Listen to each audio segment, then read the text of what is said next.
In today's video, I'm going to teach you how to edit text in GIMP. Open GIMP and load the file that already contains the text you want to change. Give the canvas a moment to render, then take a quick look at the right side of your screen for the Layers panel. This panel shows every layer in your image, and it's the key to making sure you're editing actual text rather than pixels. Find the text layer in the Layers panel. You'll know you've got the right one when you see a small T icon on the layer thumbnail.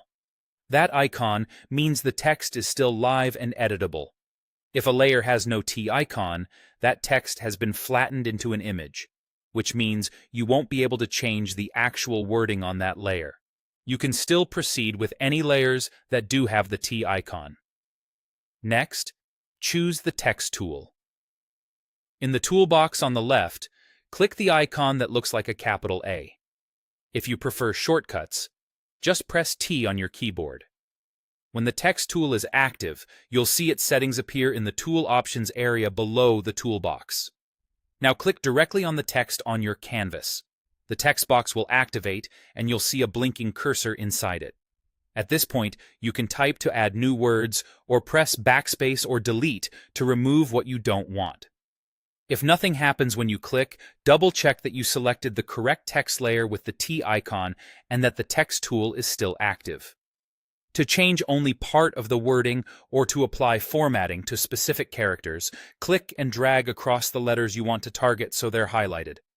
With a portion selected, any edits you make will apply just to that selection. This is helpful if you want to fix a single word, emphasize a phrase, or correct a typo without affecting the rest of the line. When you're ready to adjust how the text looks, use the Tool Options panel. Choose a different font from the drop-down to instantly preview the change on your selected text. Adjust the size to scale the text up or down, and click the color swatch to pick a new color. Spacing controls let you fine-tune letter spacing and line spacing so your text is easier to read or fits your layout more cleanly. If you have text selected, formatting applies only to that part. If nothing is selected, it applies to the entire text box. That's all there is to it. Keep an eye on the T icon in the Layers panel to confirm your text stays editable for future sessions.